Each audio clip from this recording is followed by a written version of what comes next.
Yes, good evening, all of you. Right now, we are in a Readers are Leaders online book club. हा book club आपण गेल्या 3 महिन्यापासून जवळजवळ घेतो आहोत.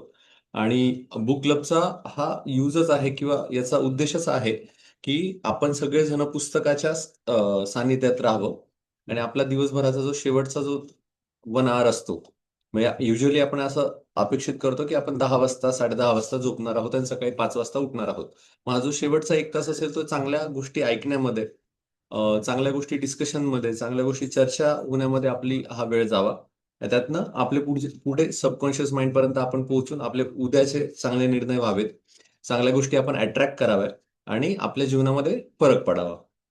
ओके. त्यासाठी आपण बरेच पुस्तकं वाचत आलो आहोत आणि आता आपण वाचतो आहोत the power of your subconscious mind written by doctor Joseph Murphy. याच्यामधला आता आपण चॅप्टर घेतोय 11वा. ओके. आणि 11व्या चॅप्टरचं नाव आहे your subconscious mind as a partner in success. Okay. खूप छान धड्याचं नावच आहे की सबकॉन्शियस माइंडला तुम्ही तुमचा पार्टनर बनवून घ्या. म्हणजे एक साथी बनवून घ्या तुमच्या सक्सेसमध्ये. तर याच्यामध्ये ना छान-छान मुद्दे आहेत. मी एक-एक मुद्दा वाचेल आणि नंतर तो एक्सप्लेन करेल. कारण की त्याच्यामधल्या काही गोष्टी आहेत, काही माझे काही एक्सपिरियन्स आहेत, काही गोष्टी ऐकलेल्या आहेत, त्या तुमच्याबरोबर मला शेअर करायच्या आहेत. तर पार्टनर इन सक्सेस म्हटलंय, म्हणजे आता असं लक्षात घ्यायचं की जसं कॉन्शियस माइंड आहे आणि सबकॉन्शियस माइंड आहे, तर हे सबकॉन्शियस माइंडला एक एक्झिस्टन्स तुम्हाला द्यायचंय. म्हणजे आतापर्यंत कसं मी आहे, मी करतो. पण मी मध्ये पण 2 मी झालेत ना, एक कॉन्शियस आणि एक सबकॉन्शियस. तर you have to respect your subconscious mind. You have to treat in a well manner to your subconscious mind. ते आहे, ते ऐकतंय, याची जाणीव ठेवायची. जसं आपण म्हणतो लहान मुलं ऐकतायत. ओके. आपल्या कधी काही लहान मुलांना काय कळतं? ओके. पण तसं नाहीये. त्यांनाही कळतं, ते ऍक्सेप्ट होतं. त्यांना बोलता येत नाही, पण ते नंतर पुढे बोलतात. ओके. पण द थिंग इज दॅट की तसंच आपण आपल्या मनाला पण समजून घ्यायचं की आपल्या मनाला हे कळतं. ओके. आणि ते ऐकतंय.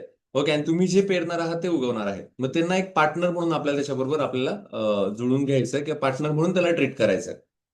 तर पहिला मुद्दा आहे, यश म्हणजे यशस्वी जीवन जगणे. जेव्हा तुम्ही शांतीपूर्ण, आनंदी, सुखी आणि तुमच्या आवडीच्या कार्यात ओतप्रोत झालेले असता, तेव्हा तुम्ही यशस्वी आहात किंवा यशस्वी असता.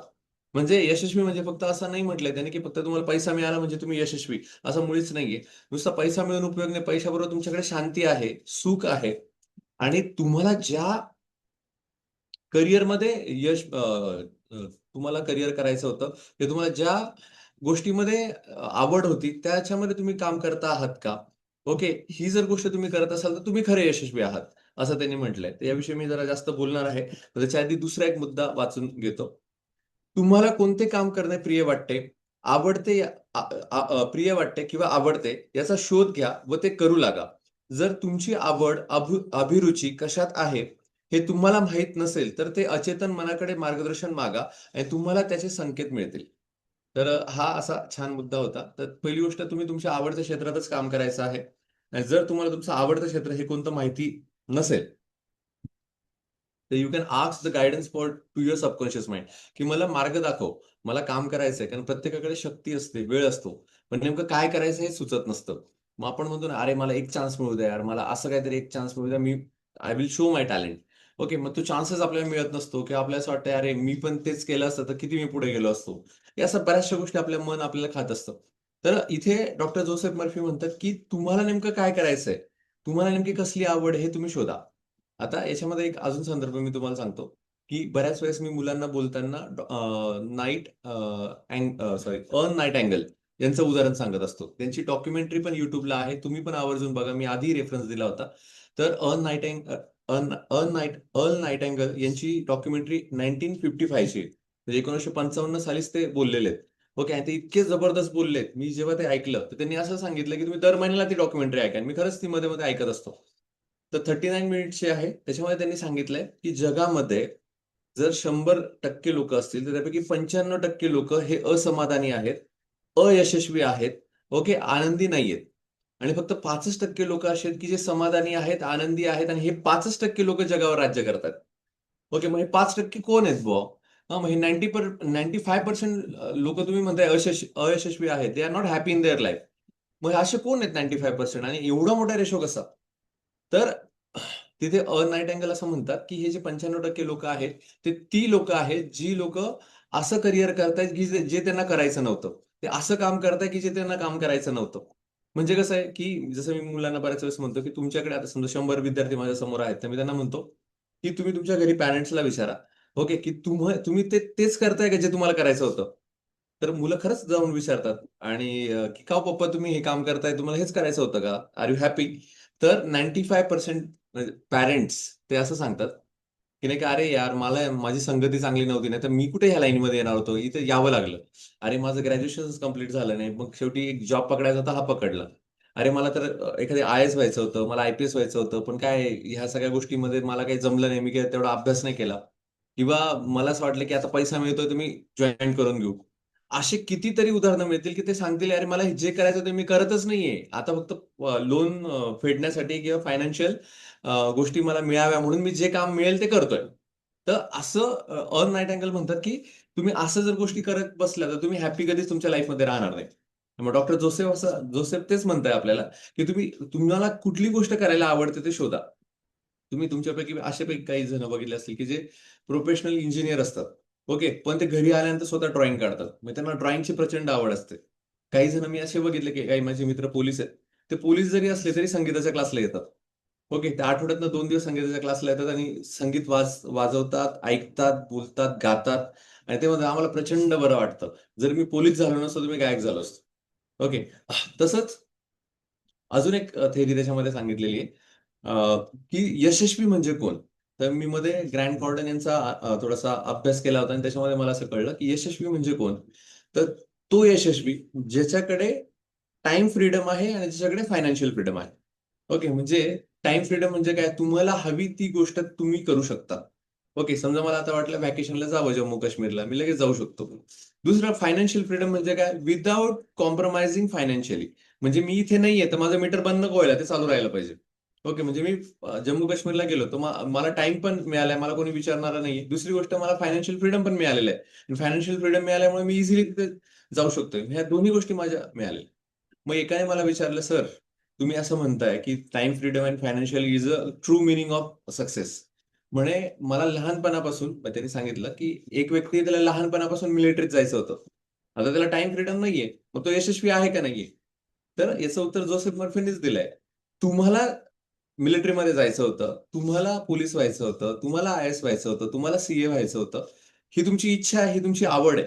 तुम्हाला पुश नाही केलेलं, हे नाही केलं. त्यामुळे you already accepted what you actually want. You want that authority. Okay. You want to do in that way. You want to be in a discipline. ही चांगली गोष्ट आहे आणि ते तुम्ही एन्जॉय करताय ना. म्हणजे एखादा मिलिटरीत गेला आणि तो म्हटला, की "अरे, मी मिलिटरीत गेलो, पण मला खूप बंधन आहे." असं एकही म्हणजे मला तरी आजपर्यंत भेटलेले जे ऑफिसर आहेत, काही लेफ्टनंट कर्नल आहेत, ते इतके हॅपी असतात आणि they have always think about, की "अरे हां, चला हे करता येईल, ते करता येईल." आणि इतक्या कल्पना त्यांच्याकडे असतात आणि खूप आनंदी असतात. आणि त्यानंतरच मला उत्तर मिळालं, की असं काही नाही. जो खरं मनापासून आलेला आहे, पोलीस होण्यासाठी सुद्धा जो मनापासून आलेला आहे, तर तो खरंच ती प्रोसेस एन्जॉय करतो. पण आपण बऱ्यापैकी असं करतो, की आपल्याला जी गोष्ट हवी आहे, ओके. ती गोष्ट आपण न मिळवता फायनान्शियल काही गोष्टींमुळे कॉम्प्रोमाईज करतो आणि त्यामुळे अ, ज्या लेव्हलला आपण आनंदी राहायला पाहिजे, त्या लेव्हलला आपण आनंदी राहत नाही आणि मग पूर्ण सगळ्या गोष्टी आपल्याला कॉम्प्रोमाईज आपल्याला आयुष्यामध्ये कराव्या लागतात. याच्यामध्ये दुसरी पण थिअरी द सिक्रेटची आहे. रोंडा यांनी सांगितलं, की तुम्ही सतत हॅपी राहा. आता मी जे काम करतोय त्याच्यात मला हॅपीनेसच नाहीये. मग मी कसं हॅपी राहू? पण तेच जर मी अशी फील्ड निवडली जसं टीचिंग. मला आवडते टीचिंग. ओके. त्यामुळे मी एन्जॉय करतो. मुलांसमोर मला छान वाटतं. त्यामुळे मी सतत त्या एनर्जीमध्ये असतो आणि मला खूप छान वाटतं. मला असं कधी कोणी फोर्स करायची गरज नाही पडत, की कोणी इफ एनीवन फोर्स मी, की "अरे, हे काम कर, ते कर." मी आनंदी करतो. पण तेच समजा मी इंडस्ट्रीमध्ये असतो आणि माझी इच्छाच नाही इंडस्ट्रीमध्ये जाण्याची. मी इंडस्ट्रीमध्ये असतो. ओके. तर इंडस्ट्रीमध्ये मग काय झालं असतं, की माझा दिवस खराब गेला असता. माझ्या सतत, "अरे यार, परत हेच आहे, ह्या शिफ्ट्स आहे, ह्या काम करा." प्रत्येकाची आवड वेगळी. तर त्या वेव्हलेंथमध्ये, त्या आवडीमध्ये, त्या विचारांमध्ये मी राहू शकलो नसतो आणि मग त्याचे सिम्प्टम्स जे रोंडा बर्नेने सांगितले, की तुम्ही निगेटिव्ह फ्रिक्वेन्सीमध्ये असाल, दुःखी असाल, तर मग त्या प्रकारचे सिनेरिओ तुमच्याशी घडतील आणि मग ती पूर्ण लाईन लागेल. सो सर्वप्रथम तुमचं आवडतं क्षेत्र तुम्ही शोधा. ओके. त्याच्यामध्ये काम करा आणि त्याच्यामध्ये काम केल्यानंतर त्यांनी एक उदाहरण सांगितलंय, की ज्याला ज्याचं आवडतं क्षेत्र मिळतं, तर तो त्या आवडत्या क्षेत्रामध्ये आहे ना अधिकाधिक प्रगती करण्याचा प्रयत्न करतो. त्यांनी एक उदाहरण सांगितलं, की फार्म एक फा एक एक भगिनी असते, तिला फार्मासिस्ट व्हायचं असतं आणि फार्मसिस्ट होताना त्यांनी ठरवलं असतं की मला फार्मसिस्ट की म्हणजे तिने त्याचं उदाहरण दिलंय, की ते म्हणतात की मला असं आठवतं की मी म्हणजे असं त्यांनी इमॅजिन केलं, की मला असं इमॅजिन होतंय की मी फार्मसिस्ट झाले आणि माझं स्वतःचं मेडिकल आहे आणि मी घरी शांत झोपलेली आहे 12 वाजता. कोणीतरी मला टकटक केलं आणि मला उठवलं. त्यांनी सांगितलं मला मला काहीतरी गोळ्या औषध हवे आहेत. मग मी आहे त्या नाईट ड्रेसमध्ये उठली, लगेच दुकान उघडलं आणि लगेच त्यांना गोळ्या दिल्या. तर ती असं सारखं-सारखं इमॅजिन करायची. माझ्या इकडे पूर्ण लाईन लागलेली आहे आणि सगळ्यांना माझ्या मेडिकलमध्ये येतायत. असं सारखं इमॅजिन करायची आणि तिला फार्मासिस्ट व्हायचं होतं. आणि पुढे असं काही जुळून आलं, की ती घरची परिस्थिती चांगली नव्हती. सगळ्या गोष्टी स्ट्रगलमध्ये होत्या. मग ती कुठेतरी एका शॉपमध्ये कामाला लागली. ज्या शॉपमध्ये कामाला लागली ते सगळं ग्रॉसरीचं दुकान होतं. मग ते ग्रॉसरीच्या दुकाननी सांगितलं, की "तू छान बोलतेस वगैरे हे करते." त्यांनी त्याची बदली एखाद्या एक खेड्यागावात वगैरे कुठेतरी दुसरीकडे केली. पण तिथे नेमकं तिला फार्मसीचं कॉलेज मिळालं. तिथे तिचं फार्मसी झालं आणि नंतर तिची अजून एका ठिकाणी गेल्यानंतर ती खेडेगावातच कुठेतरी तिला लागलं. पण तिथे एकही मेडिकल नव्हतं आणि टू हर सरप्राईज की तिला ते मेडिकल तिने तिथे स्थापन केलं आणि अक्षरशः सगळ्या लोकांची तिथे लाईन लागली आणि ती हॅपीली त्याच्यामध्ये काम करते. ओके. आणि नुसतं काम नाही करत आहे, तर तिने बऱ्याच फ्रँचायझी निर्माण केल्या. कारण तिला त्याच्यात आवडच आहे. तिचं असं म्हणणं आहे, की फक्त ह्या गावात मेडिकल नसल्यामुळे मी मेडिकल टाकू शकले. पण अशा हजारो गावं आहेत. त्याचं काय? मग तिने स्वतःचंच ते सुरू केलं. जसं वेलनेस मेडिकल्स आहेत ना, तसं त्यांच्या सगळीकडे फ्रँचायझीज आहेत. तसं हिने स्वतःच्या फ्रँचायझी सुरू केल्या आणि शी इज हॅपी. दुसरं त्यांनी एक उदाहरण दिलंय, की एक मुलगा आहे, की त्याच्या घरी ही जुनी गोष्ट त्यांनी सांगितली. त्याच्या घरी खूप खाण्यापिण्याचे वांदे आहेत, पण छोटासा टीव्ही होता. तर तो सारखा टीव्ही बघायचा आणि टीव्ही बघून तो म्हटला, की मला ॲक्टर व्हायचंय. घरी कसलंही बॅकग्राऊंड नाहीये. आणि असं तो सारखं इमॅजिन करायचा, की लोकं मला ऑटोग्राफ मागताय, माझा व्हिडिओ फेमस होतायत. म्हणजे व्हिडिओ इन द सेन्स माझा पिक्चर फेमस होतोय. सगळेजण माझ्याकडे गर्दी करतात. असं सारखं तो इमॅजिन करायचा. बॅकग्राऊंड काहीच नाही. पण त्याला सारखी ती आवड होती. मग घरीच तो खेडेगावात राहत होता. मग काही दिवस झाले तो म्हटला, की आता बस झालं म्हणे, आता मला शहरात जायचं. पण डोक्यामध्ये विचार होता, की मला ॲक्टरच व्हायचं. त्यामुळे तो त्या दिशेने गेला. ही हॉलिवूडची गोष्ट आहे. मग त्या दिशेने गेला. तिथे त्याला एक छोटे-मोठे रोल्स भेटले, की बॅकग्राऊंड काम करायचं, याचं-त्याचं काम करायचं. पण एक दिवस त्याला असं झालं, की त्याला एक छोटासा रोल मिळाला. आणि तो रोल त्याने इतका छान पद्धतीने केला, की सगळ्यांना तो आवडला. आणि आवडल्याने त्याने एका एका चित्रपटामध्ये त्याला अभियंता म्हणजे नायक म्हणून हे मिळाली. म्हणजे हिरो म्हणून एक रोल मिळाला आणि तो छोटासाच होता. एक छोटा पिक्चर होता. पण तिथे तो जो ब्रेक मिळाला त्यामुळे तो इतका फेमस झाला, की रातोरात एकदम फेमस होऊन गेला आणि जसा तो थिएटरमध्ये बघायला गेला, तर लोकांनी एकदम अक्षरशः लाईन लावली आणि ॲक्चुअली हे त्यांनी आधीच इमॅजिन केलं होतं, की अशी लाईन लागलेली असेल आणि हे केलेलं असेल. But the thing is that की त्याला ती आवड असल्यामुळे तो बरोबर त्या क्षेत्रामध्ये गेला. त्या क्षेत्रामध्ये त्याने इमॅजिनेशन केलं आणि त्या क्षेत्रामध्ये तो यशस्वी होऊ शकला. त्या क्षेत्रामध्ये तो फाईन गोष्टी आणू शकला. या फाईन गोष्टी आणण्यासाठी तुम्हाला आवड असण्याची गरज आहे. नाहीतर पाट्या टाकायची कामं आपण 9 ते 5 कसेही करू शकतो, की आपल्याला आवडत नाही पण करायचंय. मग चला आपण गेलो आणि ते काम केलं. ओके. मग ह्या गोष्टी आपण होऊ शकतो. तर ह्या गोष्टी झाल्या तर त्या मनापासून असेल तर खूप छान पद्धतीने आपल्याला रिझल्ट्स मिळायला लागतात. पण जर आपली इच्छाच नसेल, ओके. आणि आपण चुकीच्या मार्गाला आलो असेल, तर मग यू नीड टू कॉम्प्रोमाईज. मग ज्यांना असं वाटतंय, की अरे आपलं अजून काहीतरी राहतंय, तर इथे डॉक्टर जोसेफ मर्फी असं म्हणतात, की अजूनही वेळ गेलेली नाहीये. You just request to your subconscious mind, की मला अरे मार्ग दाखव. मला माझ्या ज्या एबिलिटीज आहेत त्यानुसार मला संधी दाखव आणि मला त्या क्षेत्रात जायचंय. तर त्या क्षेत्रामध्ये जाण्यासाठी मला अजून काही मार्ग दाखवता येईल तर ते दाखव. तर तुम्हाला सबकॉन्शियस माइंड नक्कीच तो मार्ग दाखवेल. तर असे सुंदर 2 काय होते मुद्दे होते. तिसरा मुद्दा ते सांगताय, तुमच्या विशिष्ट क्षेत्रात विशेष तज्ञ बना. त्या क्षेत्रातील इतर कोणत्याही व्यक्तीपेक्षा त्या क्षेत्रात अधिक ज्ञान व कौशल्य प्राप्त करा. मग त्यांनी सांगितलं, की मोठं होण्यासाठी काय सिंपल सिंपल फंडा आहे, की तुम्ही जे क्षेत्र निवडलंय त्या क्षेत्रामध्ये अधिकाधिक विचार करण्याचा प्रयत्न करा. अधिकाधिक संशोधन करण्याचा प्रयत्न करा. जसं फॉर एक्झाम्पल त्यांनी सांगितलंय रसायनशास्त्र, केमिस्ट्री तुमचा समजा सब्जेक्ट असेल, तर असा विचार करा केमिस्ट्रीमध्ये मी अजून कुठले गोष्टी इन्व्हेंट करू शकतो? अजून काय निर्माण करू शकतो? म्हणजे थोडक्यात जर सांगायचं झालं, तर एखादी रिएक्शन आपण समजा घेतली A प्लस बी. एकदम सोप्या भाषेत सांगतोय तुम्हालाही कळेल असं, की कोणालाही कळेल असं, की A प्लस बी ही रिएक्शन समजा तुम्ही कॅरी आउट करताय आणि त्याला टेम्परेचर लागतंय समजा 500 degree Celsius and like 50 atmospheric pressure. म्हणजे ही हाय प्रेशर रिएक्शन आहे आणि त्याला टेम्परेचर पण 500 डिग्री सेल्सियस लागतंय. आणि समजा तुम्ही केमिस्ट्री म्हणून तुम्ही करियर करता आहात, तर तुम्ही त्या रिएक्शनचा असा विचार करायला पाहिजे, की ही रिएक्शन मी रूम टेम्परेचरला चालवली पाहिजे. म्हणजे जिथे मला हीटर लावून 500 डिग्री सेल्सियस हीट करावी लागते, त्याच्यावेळी मी असं काहीतरी त्याच्यामध्ये कॅटलिस्ट यूज करेल, अशी काहीतरी ती रिएक्शनची मॉडिफिकेशन करेल, की जिथे मला 500 लागते, तिथे मी 50 डिग्री सेल्सियसमध्ये पण माझं काम होतं किंवा रूम टेम्परेचरमध्ये पण माझं काम होतंय. मग त्यांचं असं म्हणणं आहे की तुम्ही ज्या क्षेत्रामध्ये काम करताय तिथे विशेषज्ञ व्हा. म्हणजे तिथे तिथे लोकांनी तुम्हाला येऊन विचारायला पाहिजे की अरे सर याच्यातलं काय आन्सर येईल किंवा सर मला याच्यातला काहीतरी मार्ग सांगा. मग इथे हे असं का सांगतात ते की you should tell your mind की अरे मला हे त्यातलं टॉप लीडर व्हायचं आहे. I want to be a best in that field. असं तुम्ही म्हणाल तर ऑटोमॅटिक तुम्ही त्यातपर्यंत पोहोचाल. आणि ती गोष्ट म्हणजे एखादी फॉर एक्झाम्पल कुठली एखादी गोष्ट सायंटिस्ट आहे तर पहिलं नाव सायंटिस्ट म्हणजे हा ह्या व्यक्तीला भेटा असं तुमचं नाव निघेल. जसं शेअर मार्केटचं असेल अरे ह्या व्यक्तीला भेटा हा शेअर मार्केटचं व्यवस्थित माहिती सांगेल. किंवा मॅथचा प्रॉब्लेम आला असेल किंवा समजा फिजिक्सचा प्रॉब्लेम असेल अरे ह्या प्रोफेसरला भेटा ते तुम्हाला लगेच उत्तर सांगतील. म्हणजे असं लोकांनी नाव काढावं असं आपण वागलं पाहिजे आणि असा ध्यास आपण घेतला पाहिजे. यशस्वी लोक स्वार्थी नसतात. त्यांच्या जीवनाचा मुख्य अभिलाषा असते मानवतेची सेवा. हा मुद्दा खूप महत्वाचा सांगितलाय आणि त्याच्यामध्ये त्यांनी एक खूप छान मुद्दा मांडलाय तुम्हाला तुमच्याबरोबर शेअर करायचा आहे. ते असं म्हणतात की ज्यांना ज्यांना मोठं व्हायचंय, ओके, ते स्वतःसाठीच मोठं व्हायचं ध्यास कधीच पकडत नाही. म्हणजे आजपर्यंत आयुष्यामध्ये जे लोक मोठी झालेत, ओके, आणि त्यांचं यश टिकून आहेत, अशा सगळ्या लोकांचा उद्देश मानवसेवा हाच असतो. म्हणजे तुम्ही असा एखादा जर व्यक्ती बघितला असेल जो ड्रग विकतोय, ओके, काही टेररिस्ट निर्माण करतोय किंवा किंवा अ, एखादा त्याचा काहीतरी इल्लीगल कारखाना आहे. तर असा व्यक्ती आयुष्यामध्ये कधीच सुखी नसतो. त्याचंच मन त्याला खात असतं. ओके आणि त्याचा मृत्यू पण शेवटी अनैसर्गिकच होतो. पण हे जोसेफ मर्फी म्हणतात, तुम्ही डिटेल वाचल्यानंतर कळेल. कारण तो कुठेही गेल्यानंतर आपल्याला दाखवतो की मी हॅपी आहे. पण त्याला असं वाटतं अरे कोणीतरी मला पकडेल का?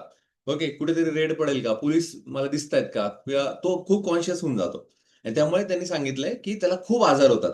हे मनाचे आजार आहेत सगळे. तर त्याला खूप आजार होतात, की मन सारखं खात असतं. त्याला माहिती मी केलंय ते चुकीचं आहे. मग याच्याऐवजी त्यांनी असं सांगितलंय, की एक सेकंड. मला जे करायचंय त्याच्यामुळे लोकांचा फायदा व्हायला पाहिजे, असं तुम्ही करा. याच्याने होतं काय? तर हे निसर्ग जे आहे, त्यांनी सांगितलंय हा हा हा देव आहे. देव म्हणजे देणारा. दे अधिक व म्हणजे देणारा फक्त. देव आहे त्याला फक्त द्यायचं असतं, मानवजातीला द्यायचं असतं. हे ब्रह्मांड आहे, विश्व आहे, हे लोकांना द्यायचं असतं. हे ब्रह्मांड ऑलरेडी देण्यासाठी काम करतंय. आणि जेव्हा तुम्ही पण देण्यासाठी काम करता, तर ब्रह्मांड म्हणतो, "अरे माझं अर्ध काम तर याने केलं, हा पण देण्यासाठी आहे, मी पण देण्यासाठी." मग ब्रह्मांड तुम्हाला मदत करतं. ओके. नाहीतर तुम्ही लुबाडायला बसलात आणि ब्रह्मांड द्यायला बसलाय. मग ब्रह्मांड म्हणतो, "अरे याची फ्रिक्वेन्सी माझ्याबरोबर मॅच नाही होत आहे." आणि हा तर लुबाडायला बसलाय सगळ्यांना. त्यामुळे I am not going to help him. मग तुम्हाला निसर्ग मदत नाही करणार. ओके. तुमच्यापैकी काही जण असंही डिबेट करतील, "सर मग मी असे कितीतरी बघितले इल्लीगली ते खूप मोठे झालेले आहेत." ओके. तर प्रत्येकाचा पापाचा घडा कुठल्या ना कुठल्या वेळेत भरतो आणि तो खूप रिग्रेट होतो.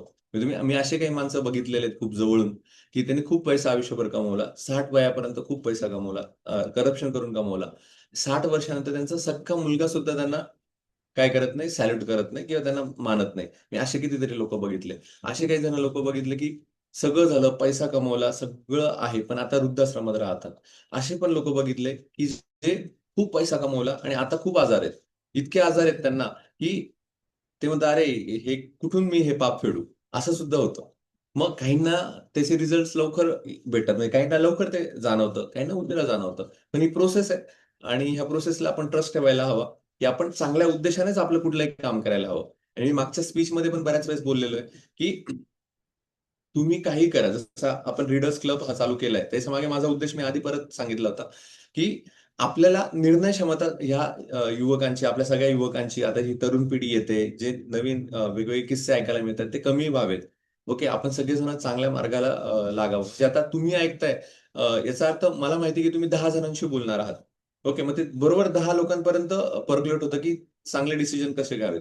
आजकाल खूप जणांना याची गरज आहे. की आपल्यालाच माहीत नसतं याला काय सांगू? हा चुकीचं करतो, मग याला सांगू कसं? पण जेव्हा आपण हे पुस्तक वाचलेलं असतं, पुस्तकाचं ज्ञान आपल्याला असतं, तर आपल्याला कळतं आपण याच्याशी कसं बोलू शकतो, याच्या जीवनात कसा परिणाम आणून चांगल्या मार्गावर याला आणू शकतो. कारण एक-एक माणूस बदलत गेला तर समाज बदलतो. तर उद्देश चांगला असला तर ऑटोमॅटिकली तुम्हाला देव हे मदत करतो. ओके. बाकी बेसिक नीड सगळ्यांचे असतात. ओके. बेसिक नीडबद्दल काहीही अपवाद नाहीये. इथे कुठेच जोसेफ मर्फी म्हणत नाहीये, की तुम्ही समयाचं काम करताना निस्वार्थ रीतीने पूर्ण करा, की काय तुम्ही त्याचा मोबदला घेऊ नका. माझं सिंपल म्हणणं आहे, समजा मी एखाद्या कामाला लागलो. समजा माझा जॉब असेल सकाळी समजा एक फर्स्ट शिफ्ट असेल किंवा माझा 9 ते संध्याकाळी 8 पर्यंत जॉब असेल. त्याचं समजा मी पेमेंट घेतोय. ओके, तर माझं सिंपल व्यक्ती असलं काय पाहिजे, की मी ज्याच्यासाठी अपॉइंट झालेलो आहे त्याचं मी मनापासून काम करतोय. ओके, मी काही गॉसिप करण्यात वेळ घालत नाहीये किंवा मी अ, काहीतरी चुकीचं करतोय. काही जण डबल पण काही गोष्टी करतात, की तसं मी काही करत नाहीये. त्यामुळे तुमचं मन तुम्हाला खाणार नाही आणि ते जस्टिस देव बरोबर तुमच्यापर्यंत सगळ्या गोष्टी व्यवस्थित आणून सोडेल. त्यामुळे अ, ही गोष्ट खूप महत्वाची आहे, की ही जी सगळी मोठी माणसं तुम्हाला दिसतायत, ही उगाच मोठी झालेली नाहीये किंवा त्यांचं यश टिकलेलं नाहीये. का? म्हणजे टिकलेलं आहे. का? कारण की त्यांचा उद्देश खूप चांगला असतो. समाजाचं काहीतरी चांगलं करायचा हा त्यांचा उद्देश असतो आणि त्यामुळे त्यांना निसर्ग साथ देतो. मनाच्या खऱ्या शांतीखेरीज यश संभव नाही. म्हणजे तुम्ही किती यश मिळवा, पण you have to ask the peace of mind also. मनाची शांती सुद्धा मागा आणि ती शांती असेल तरच पुढच्या गोष्टी सुचतील आणि त्या सहज शक्य होतील. एका यशस्वी व्यक्तीला महान मानसशास्त्रीय व आध्यात्मिक समंजसपणा असतो. आता हे वाक्य इतकं जबरदस्त आहे आणि मला खूपदा हे अनुभवलं आहे मी. खूप मोठ्या लोकांना जेव्हा भेटतो ना, तर त्यांनी असं सांगितलं, की ती जी मोठी लोकं असतात ना, हे मानसशास्त्रीय म्हणजे त्यांचं सायकॉलॉजी खूप चांगलं असतं. ओके, त्यांना मानसशास्त्रीय अभ्यास असतो. लोकांचंही मानसशास्त्र त्यांना कळत असतं आणि स्वतःचंही मानसशास्त्र त्यांना कळत असतं. त्यांनी विचार केला असेल, मी असा वागतोय तर कसा वागतोय? किंवा मग मी आता कसं वागायला पाहिजे? त्यांना तो मानसशास्त्रीय अभ्यास खूप चांगला असतो. त्याचबरोबर त्यांना अध्यात्माची जोड असते.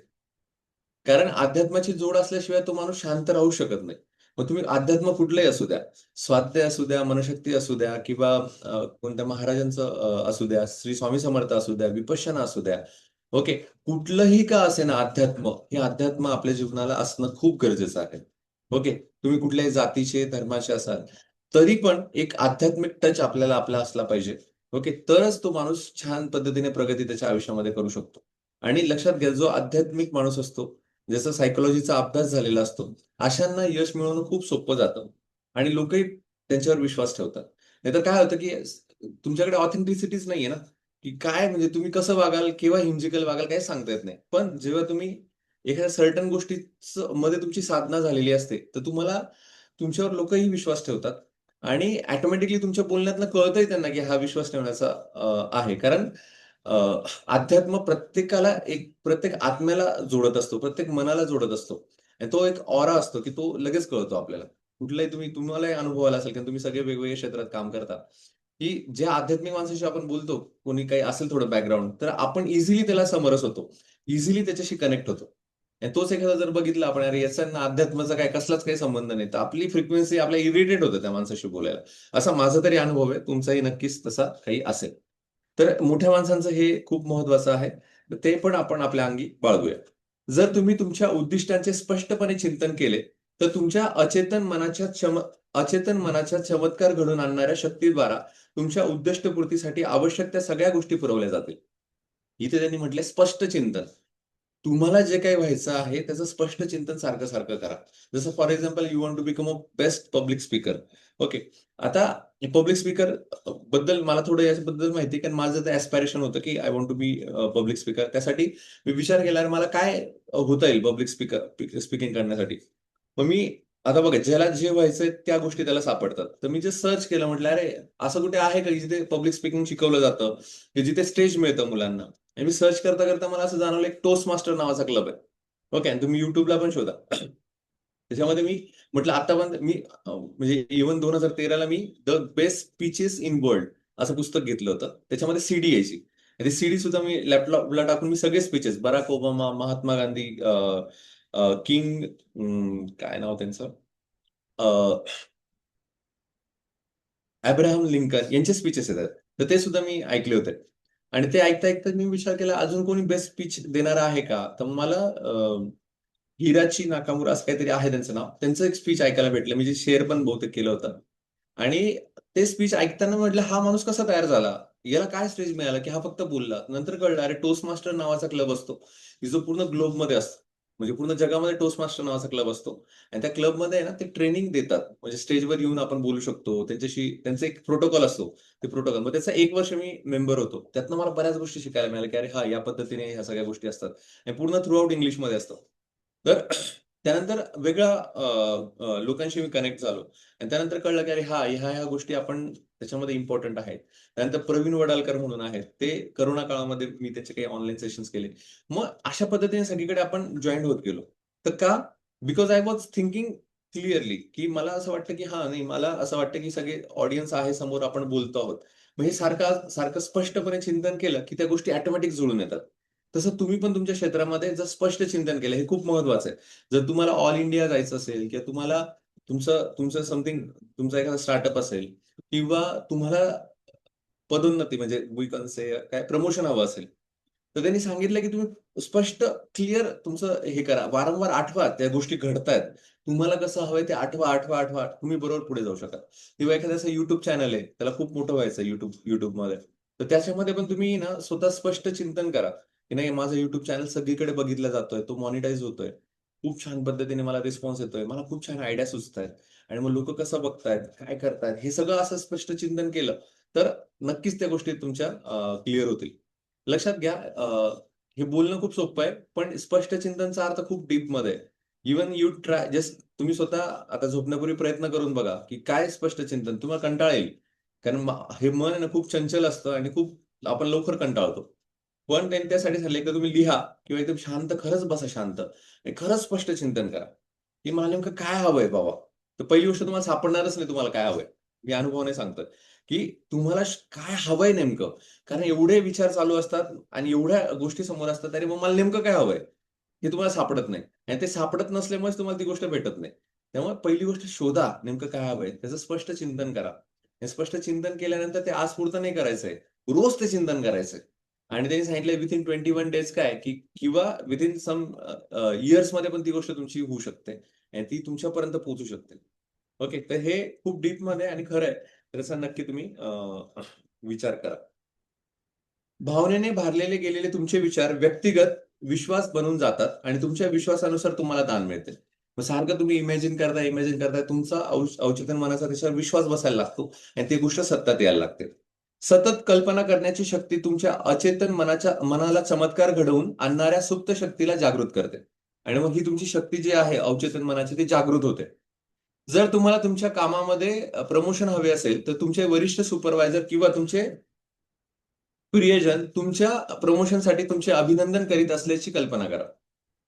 तुम्हाला आता प्रमोशन हवंय. शांत बसा आणि असं इमॅजिन करा, अरे तुम्हाला ईमेल आलेली आहे आणि त्यात लिहिलंय यू गेट प्रमोटेड किंवा तुमचे मित्र तुम्हालाच काँग्रॅच्युलेट करताय. असं तुम्ही अँटिसिपेट करा. असं इमॅजिन करा, की किती सगळ्यांना आनंद होईल सगळे आपल्याला काँग्रॅच्युलेशन म्हणतायत. हे काल्पनिक चित्र अत्यंत सुस्पष्ट, वास्तविक बनवा. त्याचे आवाज ऐका, त्याचे हावभाव निहाळा आणि त्याची वास्तविकता अनुभवा. वारंवार असे करीत राहा आणि तुमच्या मनात हे चित्र वारंवार सजीव करून तुमच्या मनोकामनाचा सुखद आनंद अनुभवा. हे तुम्ही खरंच प्रत्यक्षात झालंय असा अनुभवा. ही गोष्ट खरंच प्रत्यक्षामध्ये साकार होईल. तुमचे अवचेतन मन हे स्मृतींचे भांडार आहे. उत्कृष्ट स्मृतींसाठी पुन्हा-पुन्हा म्हणा, माझ्या अचेतन मनाची अपरिमित बुद्धिमत्ता प्रत्येक ठिकाणी मला हवी ती प्रत्येक गोष्ट आठवून देत आहे. त्याने म्हटलंय, की म्हणजे असं पण एक थेअरी आहे. आता इथे तुम्हाला वाचताना कळलंच असेल. त्यांचं म्हणणं आहे, की आपली स्मृतींची क्षमता खूप छान आहे आणि हे सारखं-सारखं ही गोष्ट आठवायचीच आहे. त्याचबरोबर तुम्ही तुमच्या सबकॉन्शियस माइंडला अशी अशी गोष्ट सांगून द्या, की मला जिथे जी गोष्ट आठवायला पाहिजे ती गोष्ट आठवू दे. याच्यामध्ये दुसरी थेअरी अशी आहे, की प्लीज सबकॉन्शियस माइंड और please God make me available at the right time in the right place. म्हणजे देवा मला असं असं कर मला माझ्यासाठी असा योगायोग जुळव, की मी राइट टाईमला राइट ठिकाणी असलो पाहिजे. म्हणजे कसं फॉर एक्झाम्पल मला माहिती आहे एखादी अपॉर्च्युनिटी येते आणि मी तिथे असलो तर मला ती अपॉर्च्युनिटी भेटणार आहे. पण समजा तुम्ही घरीच आहात आणि ती अपॉर्च्युनिटी येऊन गेली. तुम्हाला भेटली नाही. तुम्हाला भेटू शकते. मग तुम्ही तुमच्या सबकॉन्शियस माइंडला, युनिव्हर्सला असं सांगू शकता, की आय विल बी म्हणजे अशा जुळवून आण, की मी तिथे त्या राइट टाईमला, राइट वेळेमध्ये, राइट ठिकाणी असलो पाहिजे. ओके. मग ती गोष्ट तुम्हाला भेटते आणि ते अवेलेबल होते. बऱ्याच वेळेस आपण म्हणतो ना, "अरे काय यार मी नेमकं थांबलो आणि तेवढ्यात तू आलास. बरं झालं भेटला. चल आपण बोलूया." मग ह्या गोष्टी होतात किंवा मी आत्ताच ऑफिसमधून निघणार होतो. तेवढ्यात तुम्ही आलात. चला बोला मग बसा. मग दॅट इन्क्वायरी गेट कन्व्हर्टेड. तर द थिंग इज दॅट हे ऑटोमॅटिक जुळून येतं. आणि कधी-कधी असं होतं की तुम्हाला ध्यानीमनी नसतं. तुम्ही थांबून जातात एखाद्या वेळेस आणि त्यावेळेसच नेमकं एखादं छान काम येतं किंवा छान लोकं भेटतात आणि त्या गोष्टी होतात किंवा कधी-कधी तुमची गाडी चुकते आणि मग तुम्ही अशा काही लोकांना भेटतात की त्यांच्यावर म्हणतात, "अरे, आम्ही या व्यक्तीला आधी भेटलो असतो, तर मला अजून किती ज्ञान मिळालं असतं." अशा पण काही गोष्टी घडतात, जे माझ्या आयुष्यामध्ये घडलेल्या आहेत. तर I think you got the point. पुढे लिहित आहेत, दोनच पॉइंट राहिले. जर तुम्हाला घर किंवा इतर कोणत्याही प्रकारचा जमीन जुमला विकायचा असेल तर पुढील विधाने सावकाश, शांतपणे आणि भावनेपूर्वक वारंवार म्हणा. जर तुम्हाला प्रॉपर्टी विकायची आहे, तुम्हाला एखादा चांगला क्लायंट हवाय, तर असं म्हणा: असीमित बुद्धिमत्ता हे घर किंवा मालमत्ता ज्याला हवी आहे व ज्याला त्याची भरभराट होणार आहे अशा खरीददाराला माझ्याकडे आकर्षित करीत आहे. ही जाणीव कायम टिकून ठेवा आणि तुमच्या अचेतन मनाचे सखोल प्रवाह त्या जाणीवेला खरे करून दाखवतील. म्हणजे असं इमॅजिन करा किंवा असं विश्वाला सांगा की ज्याला खरंच गरज आहे प्रॉपर्टीची आणि ही प्रॉपर्टी घेऊन त्याच्या आयुष्यामध्ये भरभराट होणार आहे, अशा व्यक्तीला माझ्याकडे तू आकर्षित कर आणि मला ही प्रॉपर्टी त्याला द्यायला आवडेल. त्याचाही फायदा होईल आणि माझाही फायदा होईल. म्हणजे दोघांचा चांगल्याचा विचार त्यांनी इथे केला आहे. यशाच्या कल्पनेत यशाचे सर्व घटक समाविष्ट असतात. स्वतःशीच यश हा शब्द पूर्ण श्रद्धेने व विश्वासाने वारंवार म्हणा. तुमचे अचेतन मन तुम्हाला यशाकडे जायला भाग पाडेल. म्हणजे जेव्हा तुम्ही यशस्वी हा शब्द वापरतात, जेव्हा सक्सेस हा शब्द वापरतात, याचा अर्थ you are getting a success not only in money but in all sorts of life. म्हणजे तुमचं आरोग्यही चांगलं आहे, तुमचं मनही चांगलं आहे. ओके. पैसाही चांगला आहे, तुमचे रिलेशनही चांगले आहे, तुम्हाला सगळ्या गोष्टी अवेलेबल होतात. याला आपण यश म्हणूया आणि हे यश माझ्या आयुष्यात येऊ, हे आपण सारखं देवाला सांगतो आहोत, हे विश्वाला सांगतो आहोत. हे सबकॉन्शियस मनाला सांगतोय आणि त्यानुसार ते बरोबर सगळ्या गोष्टी चालायला लागतील. ऍट द एंड एवढंच मी म्हणेल की आपण सगळेच जण ऑलरेडी ह्या गोष्टी समजून घेतल्या सबकॉन्शियस माइंडच्या. फक्त आता एकच हेतू बाळगायचा आहे की तुम्ही जे पण करताय त्याच्यामधनं फक्त मानव जातीचा काही अजून लाभ होणार आहे का, हा फक्त हेतू विश्वाला सांगायचा की देवा मला मी ही गोष्ट यासाठी करतोय की जेणेकरून लोकांचा काहीतरी त्यात फायदा व्हावा आणि माझ्या जगाचं, माझ्या आईवडिलांची मान उंचावी, त्याचबरोबर माझ्या राष्ट्राचं कल्याण व्हावं, त्यासाठी मी हे करतोय. एवढं फक्त एक तुम्ही आता जे काही इमॅजिन करणार आहात, जे काही मागणार आहात, त्याच्यामध्ये हा फक्त एक ऍड ऑन करा. ज्याच्यामुळे काय होईल की निसर्ग तुम्हाला तुमच्या सगळ्या मागण्याला अलाईन होईल, की त्याला तेच करायचंय ना, विश्वाला द्यायचंच आहे, लोकांचं कल्याणच करायचं आणि आपण पण त्यातच हातभार देतोय. त्यामुळे ऑटोमॅटिक तो जोर लागेल आणि तुमच्या सगळ्यांच्या ज्या इच्छा असतील, आकांक्षा असतील, त्या पूर्ण होतील. That's all from me. तुम्हाला यामध्ये काय कळलं किंवा अजून काही सुचवायचं असेल तर कृपया सांगा. माझ्याकडनं काही चुकलं असेल तेही तुम्ही ऍड ऑन करा. I am ready to correct. Yes. कोणाला काही बोलायचं आहे, काही ऍड ऑन करायचं आहे? येस, प्रियदर्शन मॅडम बोला. Thank you doctor Rahul. ऑलरेडी खूप चांगल्या पद्धतीने समजवलंय. तर यात मला जस्ट एखादी गोष्ट एक असं सांगावं असं वाटतं. ज्यावेळेस आपण मागतो युनिव्हर्सकडे मे बी करिअर सक्सेस जे पण आहे, तर त्यात दोन गोष्टी ज्या ज्याचा मला थोडा बेनिफिट झालाय.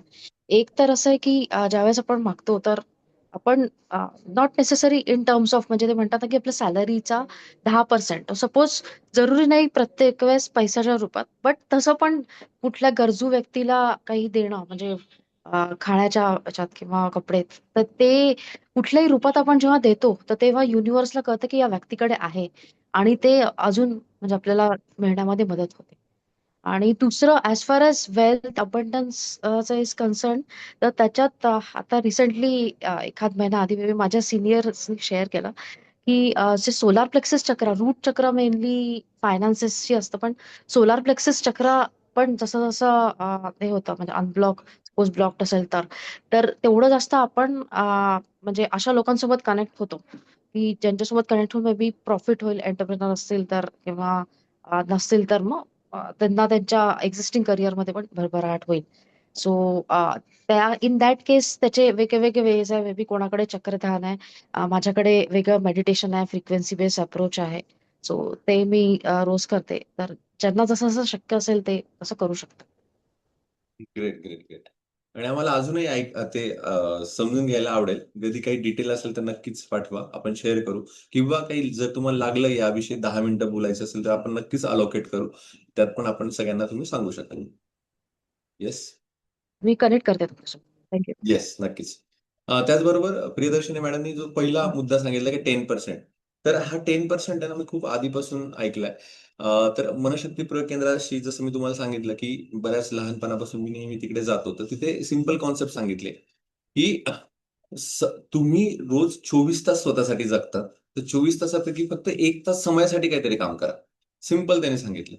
आणि जर तुम्हाला काही सॅक्रिफाईस करायचं असेल तर तुमच्या सॅलरीच्या तुम्ही फक्त 6.25% फक्त सॅक्रिफाईस करा. मग तुम्हाला ज्या गोष्टी कोणाला द्यायच्या असतील तुम्ही देऊ शकता, म्हणजे ऑथेंटिक ठिकाणी. किंवा किमान रोज 1 तास तरी समाजासाठी काम करा. मग मी हे पण जे काही ठरवलं होतं की रीडर्स आर लीडर्स क्लब सुरू करायचा, त्याच्यामागे हाच उद्देश होता की मी 24 तास स्वतःसाठी जगतोच आहे, पण 1 तास मला काहीतरी करायचंय की जेणेकरून त्यात माझा काही स्वार्थ नसेल, पण खूप काहीतरी चांगलं मी त्याच्यामध्ये काहीतरी कंट्रीब्युट करू शकेल. आणि यात ऑलरेडी आय अनालाइज मायसेल्फ की मला ठीक आहे, मला पुस्तक वाचलेलं कळतंय, ते इंटरप्रिट करता येतं, मी हे करू शकतो. दॅट्स वाय आय ऍक्सेप्टेड दिस की आपण हे करूया. तसं तुम्ही पण तुमच्या ह्याच्यामध्ये तुमच्या काही काही वेगळ्या गोष्टी असतील की तुम्ही ते कंट्रीब्युट करू शकता. त्याच्यामध्ये तुमचा स्वार्थ नसेल, अशा काहीतरी गोष्टी तुम्ही जर सुरू केल्या तर नक्कीच अजून खूप भरभराट आपल्या लाईफमध्ये होऊ शकते. आणि हा 10%चा 6.25%चा 1 तासाचा संकल्प आपण सगळ्यांनी नक्की करायला पाहिजे. थँक्यू. वेदांत बोला. हा सर, मी सांगायचं होतं की जसं बघितलं की जे मोठे लोक राहतात श्रीमंत, हम्म. ते ना नेहमी दान करत राहतात. जसं की सिक्रेट मध्ये पण दिले श्रीमंतांच्या रहस्याचे दान, हो. की जास्तीत जास्त दान करा तुम्ही. आणि जे रिलायन्स कंपनी बघितली मुकेश अंबानी यांची, हो. तर ते म्हणते की त्यांचं जे प्रत्येक ऑफिस आहे त्यांच्यामध्ये त्यांचा विजन बोर्ड ठरलेलाच असतो, कोणताही ऑफिस असतो. त्यांची हम्म. जर एखादी डील क्रॅक करायची असेल तर ते त्यांची जे डील क्रॅक करणारे लोक असतात त्यांना सांगते की पहिले तुम्ही इमॅजिन करा तुमच्या डोक्यात, नंतर तुम्ही जेव्हा ते डील कराल तेव्हा ते तसंच होईल.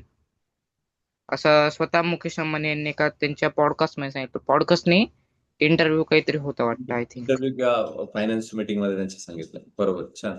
हे तुम्ही रिलायन्स बघा, टाटा बघा, हे खूप प्रचंड दान करणारे लोक आहेत. किंवा तुम्ही बरेच सेलिब्रिटी बघा, त्यांचं पण असं मी खूप बघितलंय की त्याची लिस्ट पण तयार करायला लागेल आपल्याला. त्यांनी स्वतः दान करून टाकले, त्यांचं जे काय आहे ते समाजासाठी सगळं देऊन टाकलंय, दान करून टाकलंय. पण इथं दान म्हणण्यापेक्षा स्वतः त्यांनी एक छान स्वतःच्या ह्याच्याने ते सॅक्रिफाईस केलंय, असे आपल्याला म्हणायला लागेल. येस. अजून कोणाला काही ऍड ऑन करायचंय? सर मला एक मुद्दा ऍड करायचा आहे. येस. आपण म्हणतो समोरच्याला दिलं पाहिजे किंवा दान केलं पाहिजे. तर हा जो कन्सेप्ट आहे ना की फक्त संपत्ती किंवा पैसाच दान केला पाहिजे, तर हा चुकीचा आहे. बरोबर. म्हणजे जेव्हा आपण दिवसभरात खूप लोकांना भेटतो वगैरे, म्हणजे इव्हन आपण आपला एखादा शब्द पण समोरच्याच्या आयुष्यात बदल घडवतो. येस, बरोबर आहे. त्याच्यामुळे हे पण त्याच्या आयुष्यातलं म्हणजे आपल्याकडून एक कॉन्ट्रीब्युशन आहे. त्याच्यामुळे जर आपण स्वतः जाणीवपूर्वक जगलो तर म्हणजे नकळतपणे आपण खूप लोकांचं आयुष्य, खूप नाही किंवा काही फार म्हणूया, आपण काही लोकांच्या आयुष्यात आपण बदल घडवून आणू शकतो. बरोबर आहे, बरोबर आहे. छान. खरंच छान. ऍक्च्युली आणि असं वाक्यच आहे ना, सगळ्यात श्रेष्ठ दान म्हणजे ज्ञानदान. कारण तुम्ही समजा एखादा भिकारी आहे, त्याला समजा तुम्ही 10 रुपये दिले, 100 रुपये दिले, 1000 रुपये दिले, तरी उद्या परत तो भिकच मागणार आहे. पण तुम्ही त्याला जर शिकवलं, त्याला थोडं ज्ञान दान केलं, तर तो ते सोडून चांगल्या गोष्टी करू शकतो.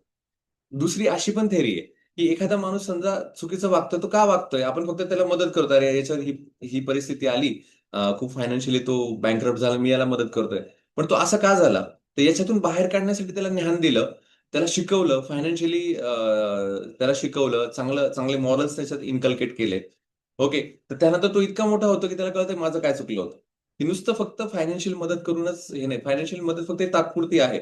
म्हणजे एक जस्ट फक्त एक मलम लावण्यासारखं आहे. पण खरं हे तर आतूनच झालं पाहिजे. त्यामुळे सायली मॅडम तुम्ही बरोबर बोललात, की काही सगळ्याच बाबतीत आपण मदत करू शकतो. पण ज्ञानदान हे सर्वोत्कृष्ट आणि सगळं लॉंग लास्टिंग असं दान आहे. हे आपण आवर्जून समजून घेतलं पाहिजे. बरोबर. अजून काही बोलायचंय कोणाला? येस, चालेल. तर खूप छान झालं. सगळ्यांनी पार्टिसिपेट केलं, समजून घेतलं. त्यामुळे धन्यवाद. आता इथे आपण थांबतो आहोत. उद्या शनिवार आहे आणि रविवार आहे. तर 2 दिवस आपण नसणार आहोत. सोमवारी आपण परत कनेक्ट होऊ for the next chapter, chapter number 12. Okay. परत एकदा धन्यवाद, धन्यवाद, धन्यवाद.